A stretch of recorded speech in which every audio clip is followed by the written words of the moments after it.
記得講英文添。係啊。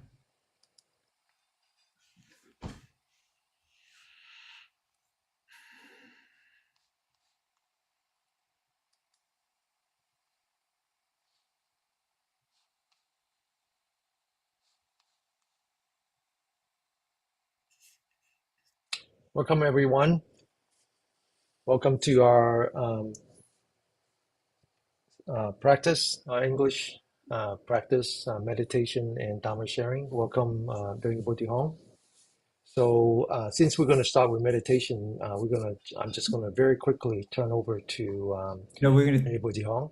we're gonna talk first. Oh, we're going to Dharma talk first. Okay, let's do Dharma talk first. Sorry about that. Okay, let's go ahead and do that first. Okay, thank you. Good evening, everyone. So let me bring up my. So last month, just a bit of review. Last month we spoke of the First Noble Truth, which basically the Buddha stated that there is suffering or dissatisfaction in life.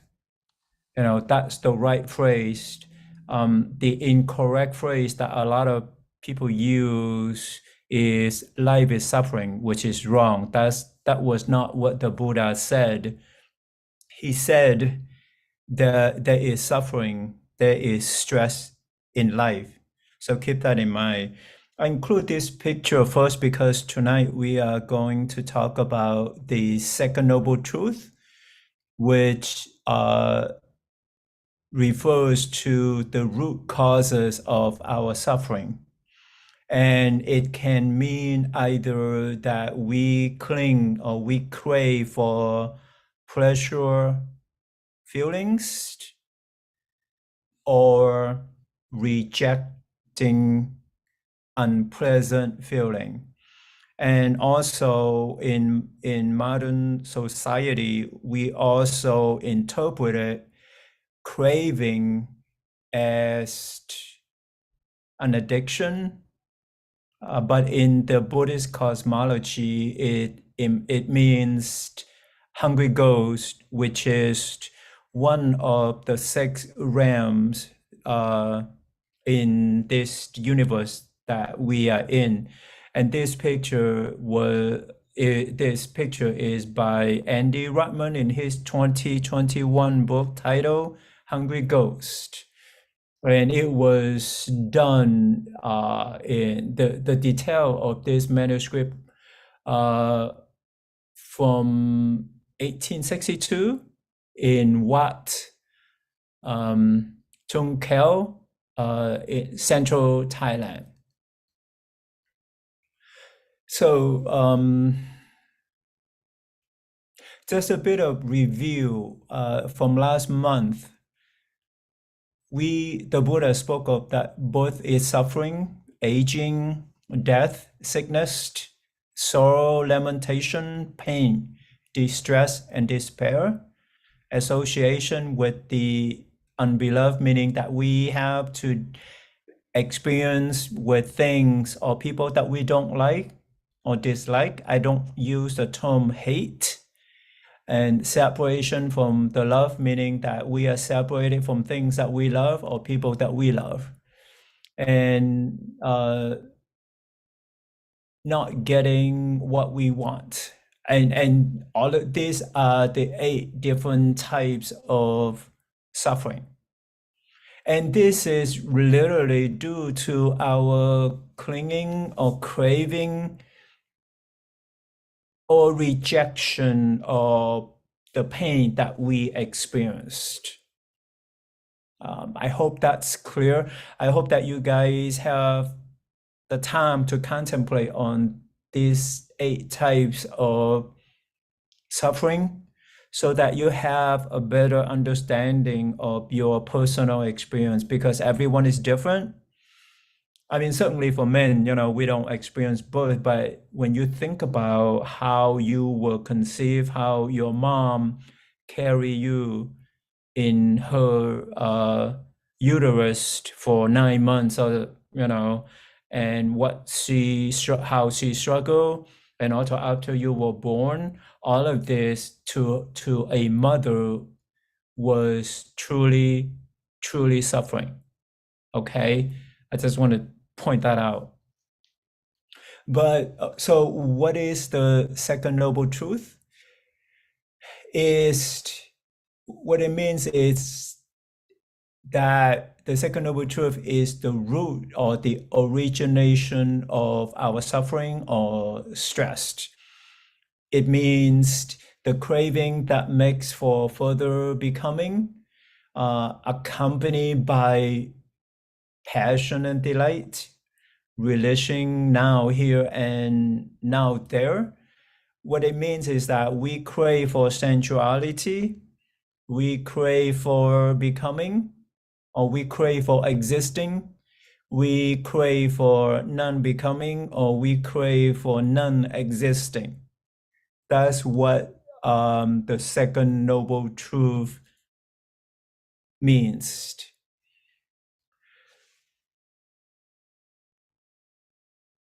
What this is further detail of the previous slide.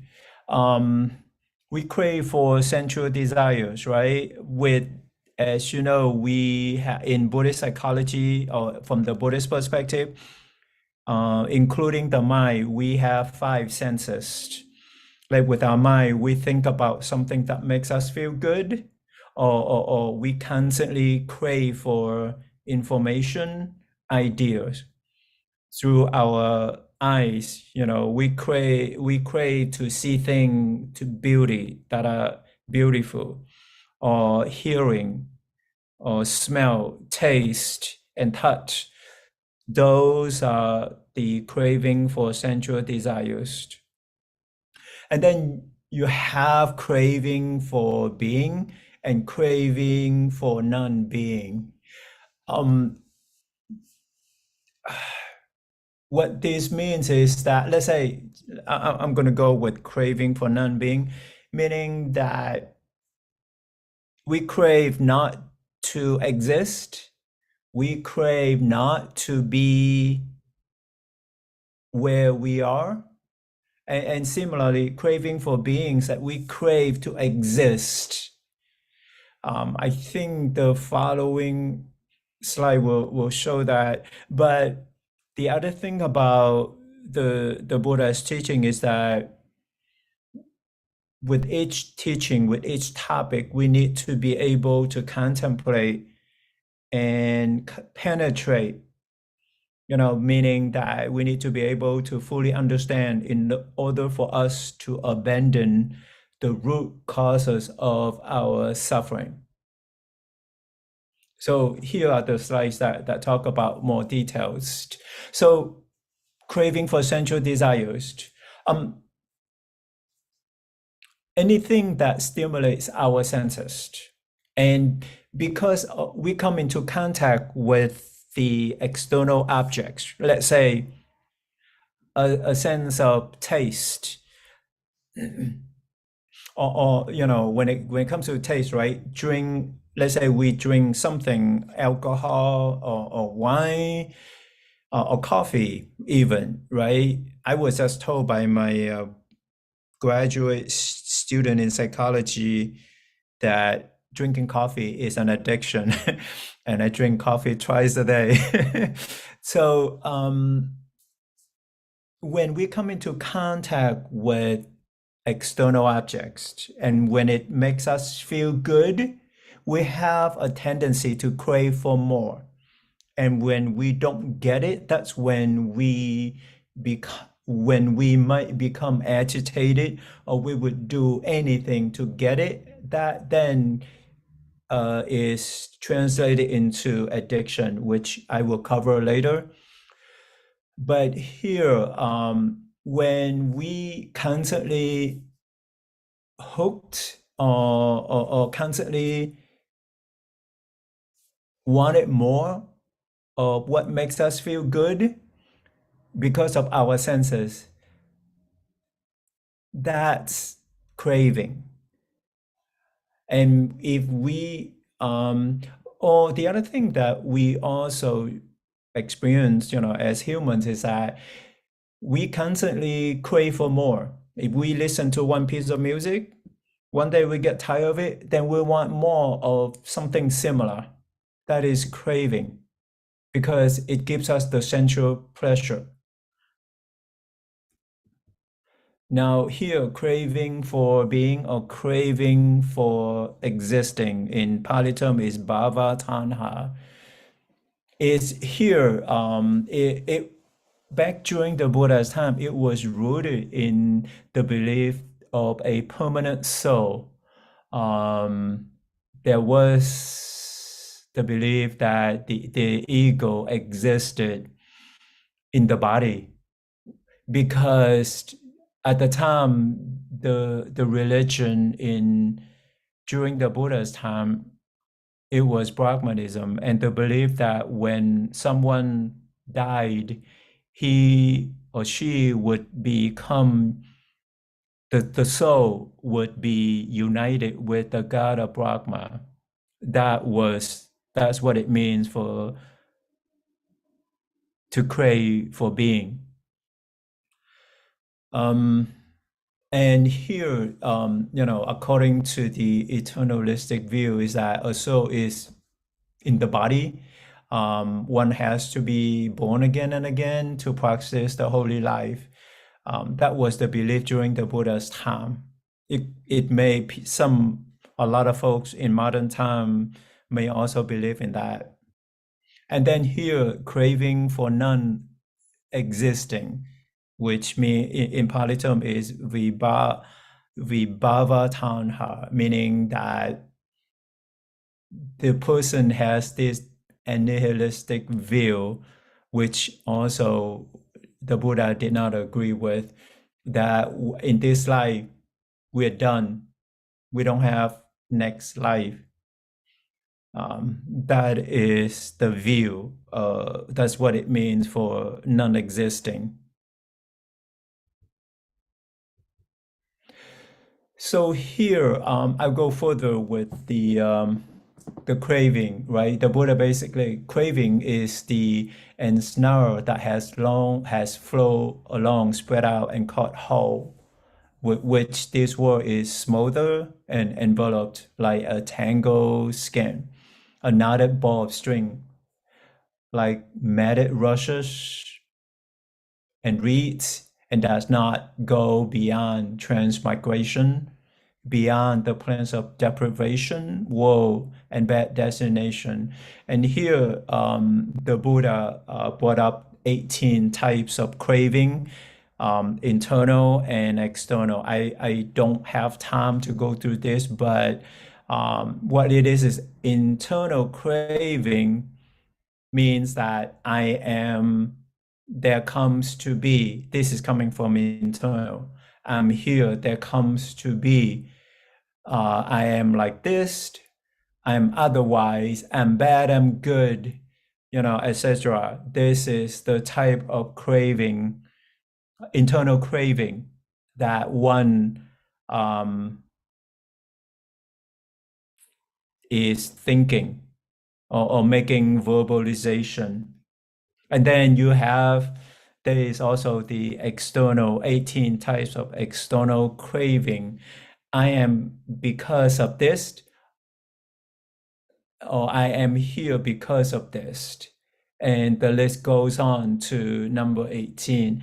And these are the 18 types of external craving.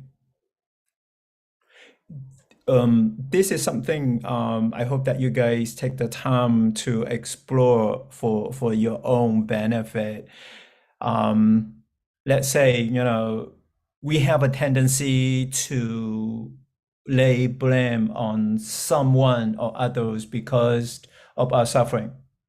So let's say, I am this because because of this person, or I get mad, I'm mad because of someone, or I'm here, or I am poor because of this and that. the different ways that our mind creates this sort of what I call illusion.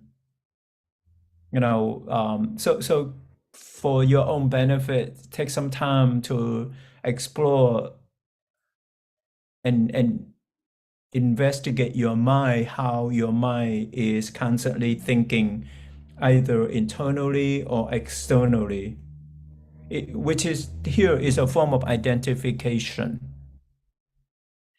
Here in my observation of people who were abused, because I have been working with folks inside the prison for the past more than 10 years now, is that for someone, even kid or even adult, traumatized adults, they have a tendency to crave to be someone else or to be somewhere else because of the situation, because they didn't like who they are. And then they also crave not to exist because they hated themselves, which what it means is that, you know, they crave that they were not born, or they may even have suicidal thoughts. And it also, another thing about the traumatized population, especially the incarcerated, because of what they did or because of what they were involved, it's difficult for them to forgive themselves. That's the other thing to be mindful of. But this doesn't necessarily happen to the incarcerated population. It also it also refers to the traumatized population. So the second noble truth, it's literally about craving or rejection. And I like to start to include this book a little bit, not the whole book. If you guys have a chance, um, and can afford it, get this book, because it is an excellent read on what it means to have addictions or to be an addict. Um, in the Buddhist cosmology, a hungry ghost is depicted as a being with the neck that is as thin as a needle, and a tummy as big, a belly is really big. So no matter how much the person is consuming, the hunger is always there, or the craving is always there.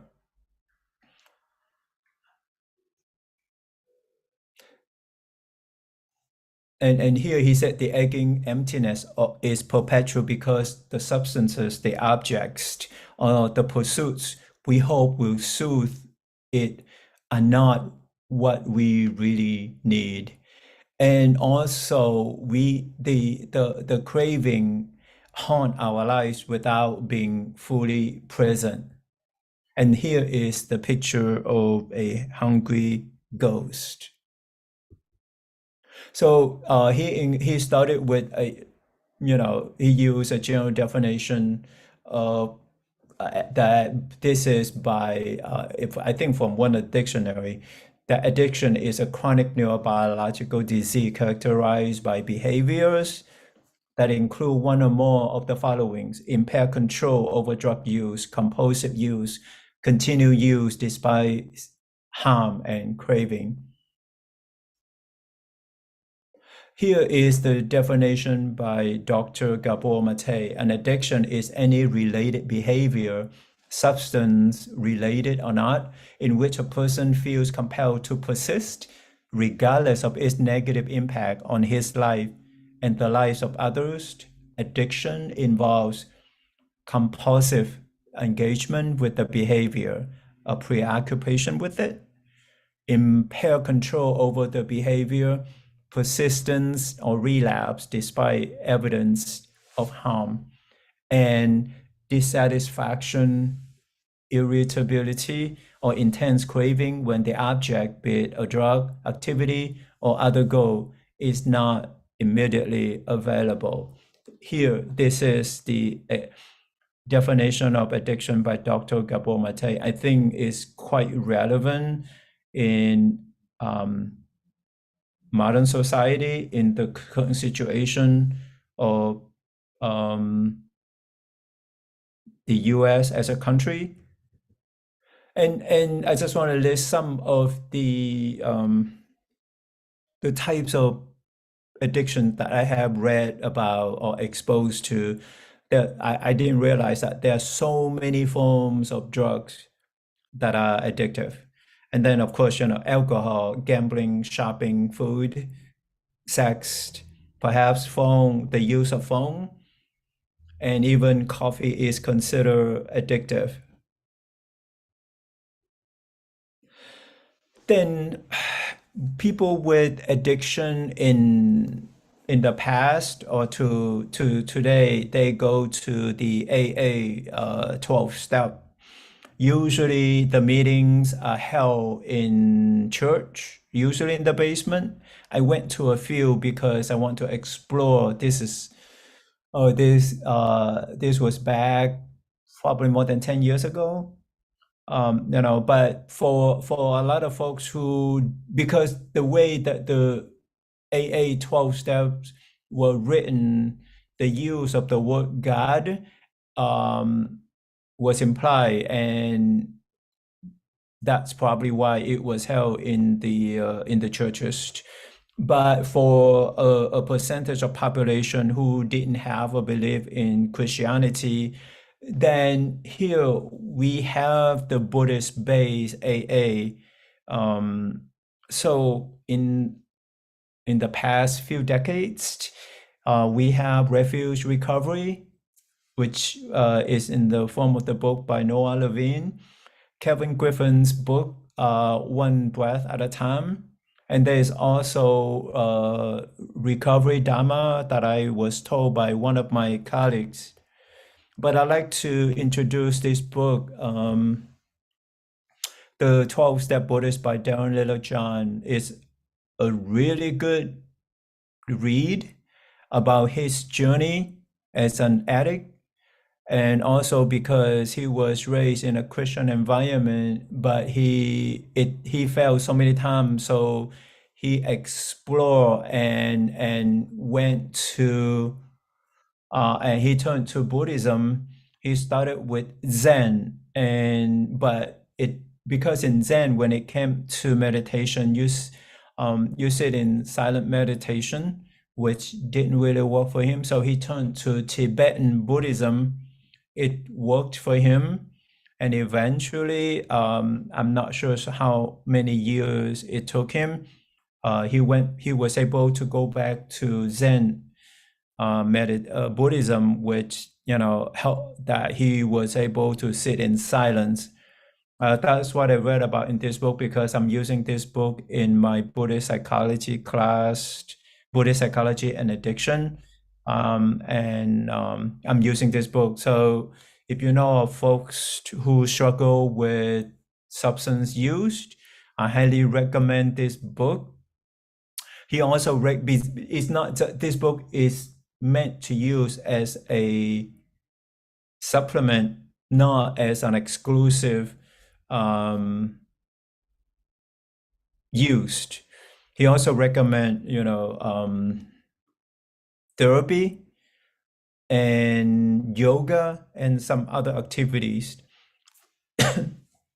And as you know, I have been reading a lot about addiction or basically death by opioid or fentanyl, and also because of my experience with folks inside the prison, I constantly hear of folks inside the prison die of overdose. That is something that starting this year I'll get more involved and learn about it. So that's what I have for tonight. So I'm going to transition on to do some guided meditation. Okay.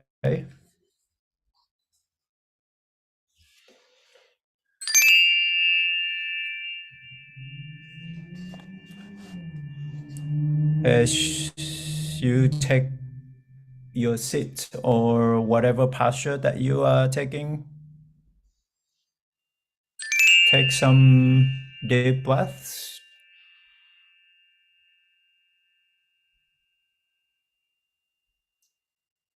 As you breathe in, your body may tense up a little bit because it takes an amount of energy and effort to fill your lungs with air. But when you breathe out, it takes no effort. And that's how you can relax your body. So notice the process or the cycle of your breath and figure out how you can relax when you breathe out. And take as many deep breaths as you like.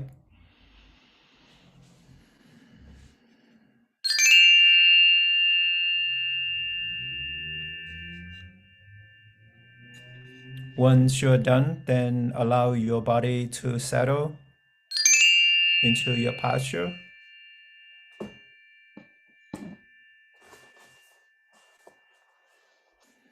Start with a gentle smile. Notice how you feel when you smile and how that smile gives rise to the physiological sensations in the body. And know that the feeling, the sensations are quickly fading away. How you feel next depends on your mind or your body or both.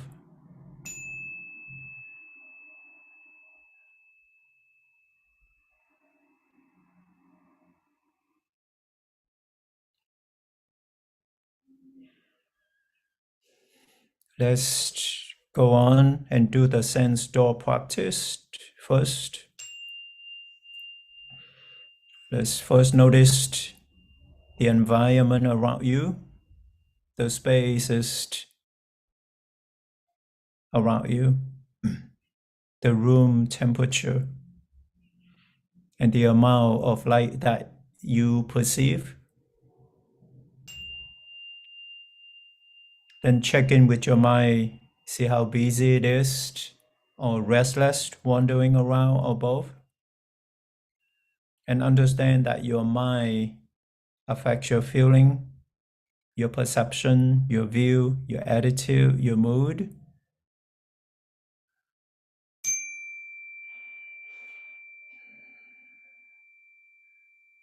Then your sense of seeing, whether your eyes are open or closed.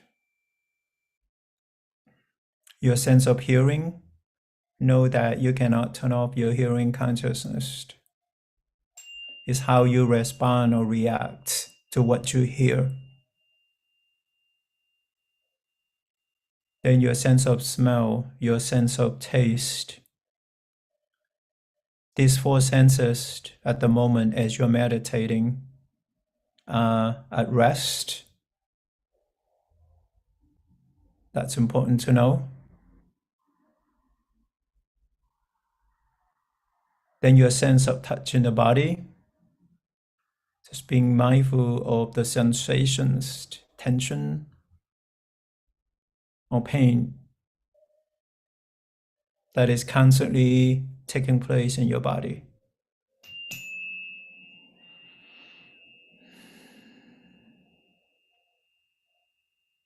The sense door practice helps you to stay grounded and centered no matter where you are.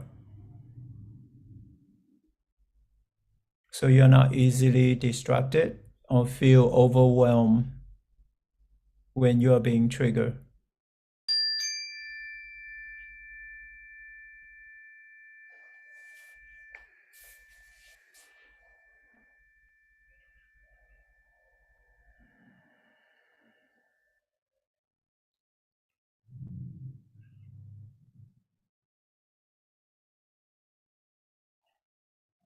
Let's move on and do the body scan on your own for the next couple minutes by visualizing your body as a whole. And all you have to do is just be aware of what comes up or what is obvious. Whether the tension in your forehead or any tightness in your chest area, any sensations in your tummy,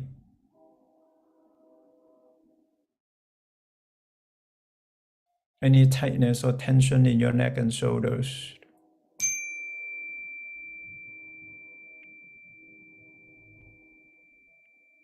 your lower back, your hips. If you are sitting, just be aware of the contact between your buttocks against the surface that you're sitting on. Your knees, your ankles, your feet. If your feet are on the ground, feel the stillness of the ground. Just come back to the breath and just see if you're able to notice any tension or sensation coming from your whole body.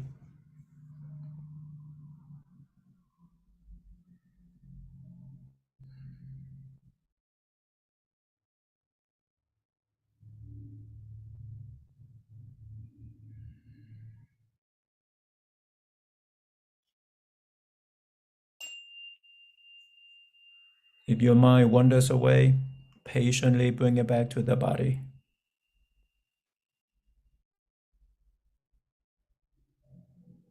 When you're doing the body scan, your body is your concentration, your focus.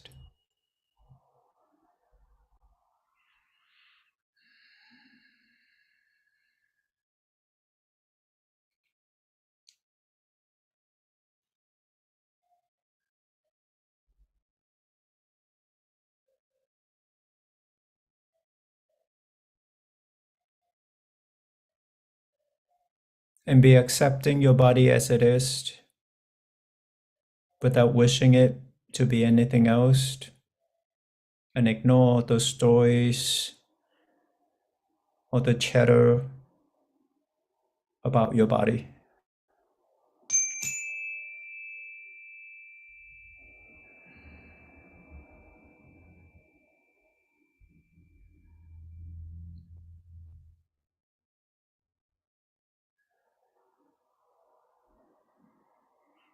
And when you are aware of the sensation and tension or anything about your body, you're actually taking care of your physical health. You become more mindful of your body.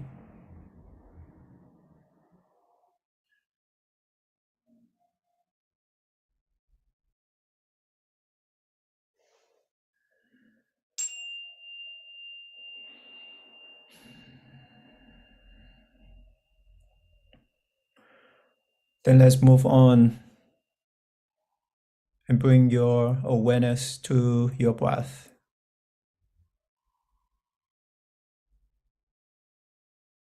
And all you have to do is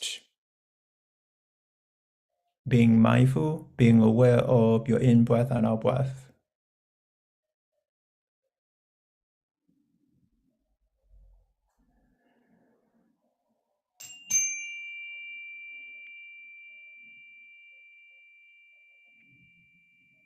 And you notice thoughts, images come up, and try your best to ignore them, let them come and go.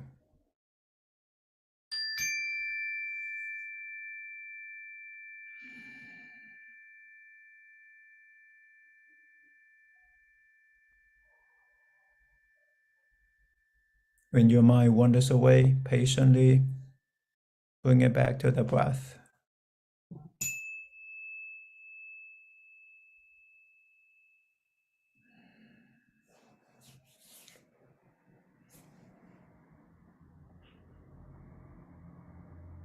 The longer you are able to be with the breath, the stronger is your concentration.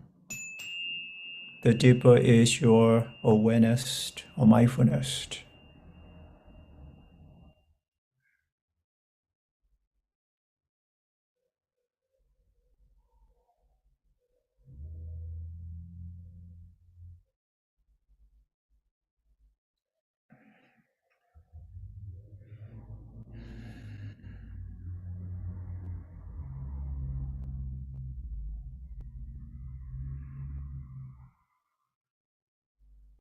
If a certain thought keeps coming up, then take some time to investigate.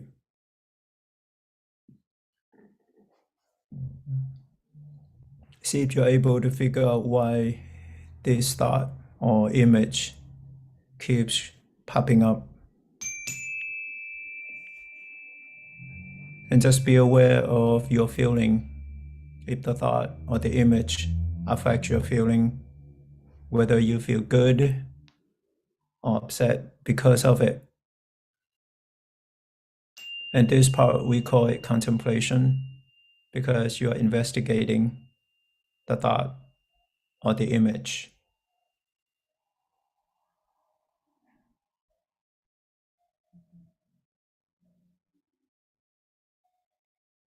If you feel stressful, then see if you're able to determine the root cause or causes of the thought or the image.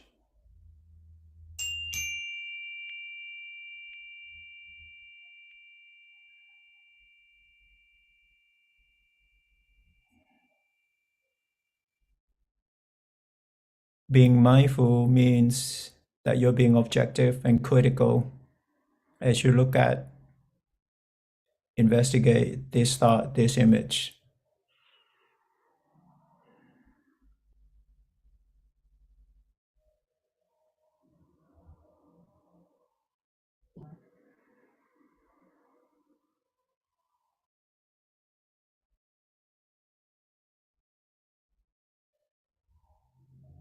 Remember that it also requires patience on your part.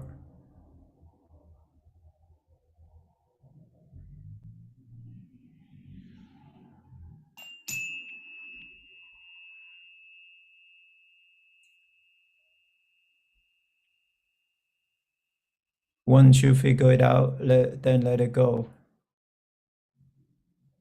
and see what come back to the breath and see what comes up. If you're not able to figure it out, then put it aside. You can always turn to it later after the meditation.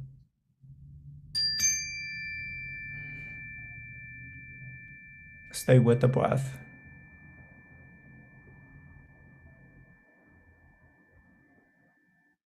Notice how long your mind can be with the breath.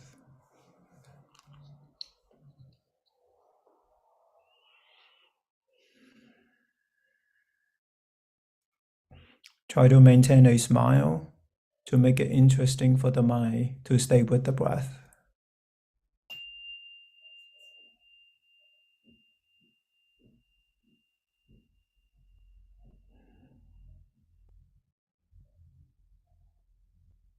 Just make sure you're not reacting to the thought that comes up or the sound that you hear in your surrounding.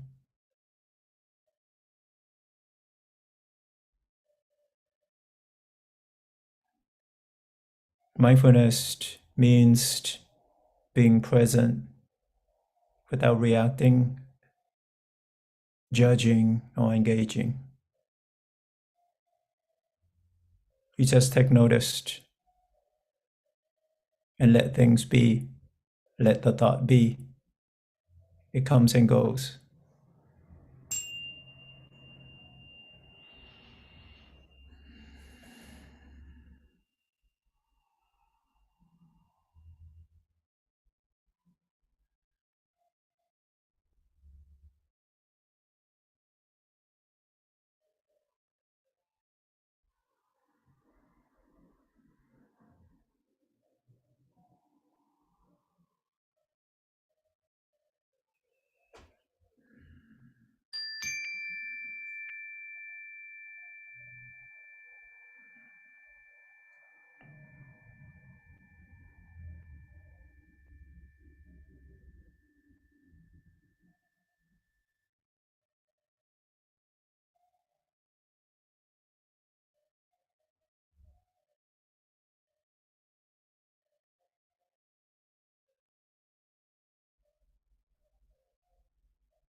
Stay with the breath.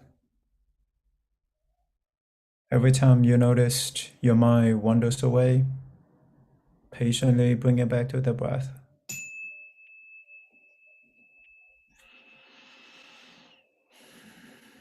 Let's continue to stay with the breath for the next few minutes in silence.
Let's check in with your mind, see how settled, how clear it is, that your mind is less reactive, less judging, less wandering, less chattering. And know that your mind affects your feeling, your emotions, your perception, your view, your mood, your attitude. Let's check in with your body, your posture, and the qualities of mindfulness, concentration, patience that you just cultivated.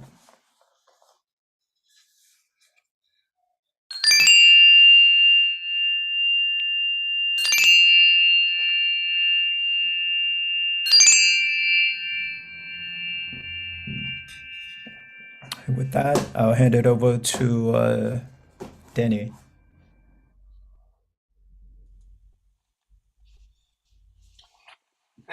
Thank you for that. Um, I like it that you mentioned the 12 steps. Um, in the prison, working with the incarcerated people, we find that they have vocational training. And one of the most popular vocational training is, in fact, drug addiction and how to be a Mm-hmm. counselor for drug addiction. Turns out that a large percentage of the incarcerated individuals are drug addicts. You Yeah, might wonder where they get the drug, but it's just another marketplace like everywhere else, right? They can sell correct. drugs, they can sell sex, they can sell violence. So I get to learn about the 12 steps, and I'm totally amazed by how the 12 steps and the Four Noble Truths are so similar. And Yeah. I like it how you explained that, that it's not really about suffering as much as about the inadequacy of our material life, basically. I think that's what it is, that we become very unsatisfied with our material life, and sometimes that's called suffering, and sometimes that's just called um, emotional distress, right? So Yeah. what we deal with is in fact addiction. What we deal with is in fact addiction. It's just addiction to our material being, So in the Chinese, we have the five things, the choi, sik, ming, sik, sui, right? So Mm-hmm. the first one is we're addicted to money. We're addicted, or what money can buy. We're addicted to sex, Mm-hmm. or the attraction of the others in a very material way. We're addicted to fame and power. We're addicted Mm-hmm. to consumptions, whether it's food or cosmetic or clothes or cars and all of that. And finally, in Chinese, it's called sleep, but in the more modern, I call it ignorance. Mm-hmm. We're addicted to not wanting to know more. It's amazing how many people out there reject people who have college degree. They actually reject that. They actually think that we're elites. And we just happen to have a degree, but what we're really passionate about is the pursuit of knowledge, Mm-hmm. right? But it's amazing how many people reject that. They're addicted to ignorance, you know. So all that is what causes pain. And so when one look at the 12 steps are designed to overcome addiction. And so are the Buddhist teaching. The Four Noble Truth actually maps pretty nicely, at least with the first three steps. Mm-hmm. Now, the rest of the 12 steps are more like the Fourth Noble Truth, which is the path, right? Mm-hmm. The eight, all the little steps that you need to do. But the first part is just um, basically acknowledgement of what's causing that addiction and the pain that comes with the addiction, right? And Correct. I think today you're talking about the second noble truth, which is really to basically understanding the source of that. Break it down into, like you said, the attachment and aversion and all that. Mm-hmm. Yeah, and the hungry ghost is essentially attachment, Yeah. right? And I like it. I like it very much. Thank you. Thank Thanks. you. I don't know if there's any questions since I made a mistake of not posting it on Insight Timer 2 days before, so we're not actually live casting today. I won't make that mistake again. I think I made that mistake once before. So we won't have any comment from there, and I don't see any comment from anywhere else. I know people are watching on Facebook and YouTube, and they're recorded. So maybe if there's any question, they would. But we will continue. We do this English again in English class again in March, and I Mm-hmm. think we will continue with the third noble truth.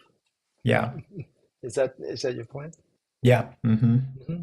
Yeah, I think it's very nice. Yeah, and okay, so thanks again. Thanks. Let me turn off the outside.